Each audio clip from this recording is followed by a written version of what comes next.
When you get up on stage, do you know what to say? I know a ton of singers out there, a ton of performers, and some of them are great at this, and some of them just simply don't have the confidence to get out there and say anything at all. And some of them, when they do go up and talk, they just ramble or they don't have any purpose to what they're saying on stage, and therefore it sounds like noise. So the noise. Today, we're going to do a quick video about 7 things that I would personally choose to say on stage at any given gig. Welcome back to Danny Robertson Music, where we're helping you be the performer that you are meant to be. I'm Danny. Thank you for joining me again, as always. So we're going to go through a quick list today, and I want to kind of point out that these are the things that you can say at pretty much any show, whether it's public, private. It works in most of these cases when you're performing live on stage. I do want to point out that a lot of the things that you will hear on this list are meant for your own interpretation, your own way to do it. So I'm just giving you a starting point of something that you can take and run with it, okay? Now, if you want to dive deeper into these kinds of topics, we do offer a course called Public Speaking for Entertainers at Danny Robertson Music that is absolutely fantastic. We dive deep into the psychology of why you would choose certain things versus other things to say on stage, based on what you're trying to achieve, the result that you're trying to achieve. So if you're interested in diving deeper into this, definitely check out DannyRobertsonMusic.com. But in the meantime, let's get started on the list. First thing is very, very obvious. You want to say the name of you, the performer, whether that is you as an individual, as a band, a choir. Most people will not know who you are unless you're a touring act, okay? So you need to say the name at least once. Usually say it 5, 6, 10 times, however many times you feel is appropriate for your show, but make sure people at the end of the night will remember your name. The second one might seem obvious, but it's actually the one that I personally forget to do more often than the rest. It's the part that helps people find you for the next time you're performing. Okay? Or even better yet, if they want to book you, you need to tell people how to find you online, whether that be through a website or through a social media channel like Facebook, Instagram, TikTok. There are tons of options for this, but you need to have at least one channel that you can tell people about that they can go to and find out more information about you, the performer. And another great option is to keep something like a QR code on a banner somewhere on the stage so that people can just take their phone out, click the QR code, and get right to your website or your social media. Definitely make sure people know how to find you. The third thing you can do is talk about your group or you as the performer in some personal fashion, either telling a story about how the band came together or some funny story that happened at a gig somewhere or some weird relationship that you guys have within the band. Talk about your bandmates, talk about something that makes you real, makes you human, and makes you relatable to the people in the audience. Love me. Talk about you as the performer in a human storytelling fashion. Next, you want to talk about the place that you're playing, the venue. This could be something like a bar or a club or a coffee shop or a restaurant, maybe church. It could also be something like if you're playing a wedding reception or a corporate event, you could be playing some nicer venue like a reception hall or something like that. Comment in some way about either the look of the place or the people at the place, but definitely make sure that you are bringing up the location that you are playing. Say something nice and make sure that the people that work at that said place hear what you're saying. In the same vein of things, while you're commenting on the venue, a great thing to talk about at that point in time is food or drinks. Delicioso. I almost always make a comment about food or drinks. And the reason of this is that it's very easy to relate to people about that. So in a bar or club, that makes sense to talk about something like a food or drink special. Something is on special tonight for $2 on the tap or something like that.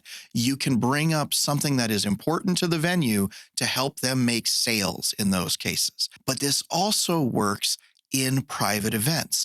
Now, what I tend to do is I tend to bring up the food after like a wedding meal has been served. The reception always starts with a meal and then they move on to the dancing.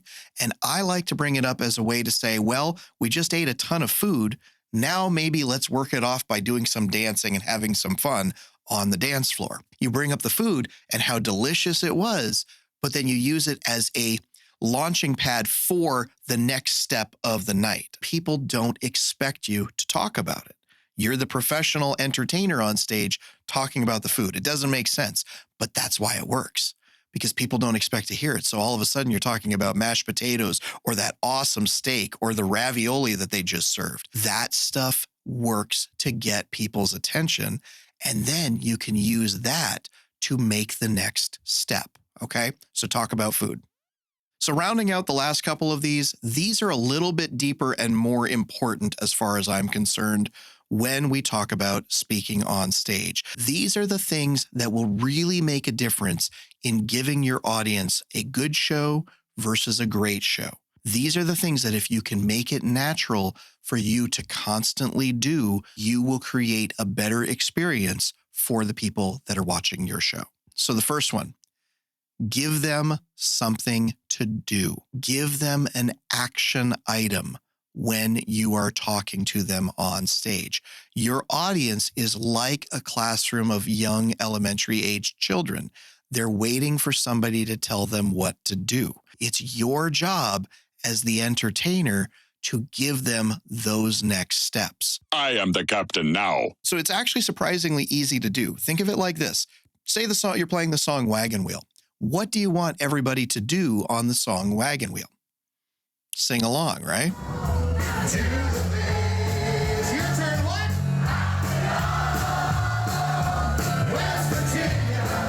They know the music, they know how to sing it. Everybody knows those lyrics, especially the chorus. Don't Stop Believing, Shut Up and Dance. All of those kinds of songs people know right now, and they will sing every word of those choruses. All you have to do is coach them to do that. And sing-alongs are not the only thing you can do. You can tell people to jump. You can tell people to jump into this conga line that you're doing. You can do all kinds of things to get people going and get people participating in your show. By getting them to participate, you will engage them more. You will get them more actively invested into your show, which ultimately gives them a better experience. I just had a great one this past weekend. There was a groom who did not want to dance. And so every time he tried to leave the dance floor, I got on the microphone and said, "Hey, where are you going? This one's the one that you're supposed to dance to."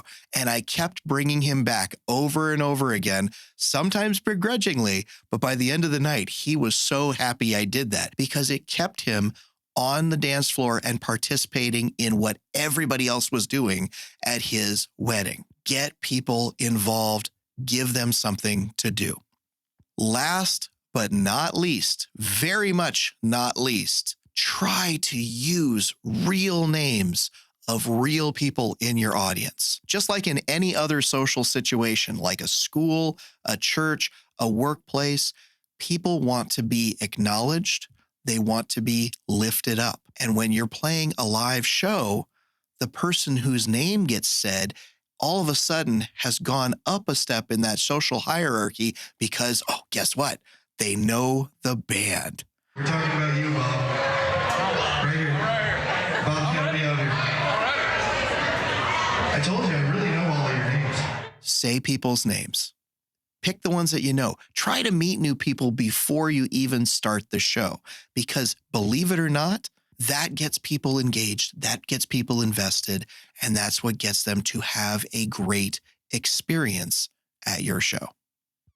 So that's it for this week. Now, as I mentioned already, there is a course about this that deep dives into the psychology of it all, why you would say one thing versus another, and it helps you make choices based on the kind of performance you're trying to give. And this applies to both people that are playing music on stage and people that are public speaking in other situations. It gives you a roadmap to try to get the right words out and say the right things to achieve the result that you want. So check out Danny Robertson Music. And in the meantime, best of luck on your next gig. I hope all the right words come out while you're speaking on stage. Get that audience engaged, and we'll see you soon. Take care.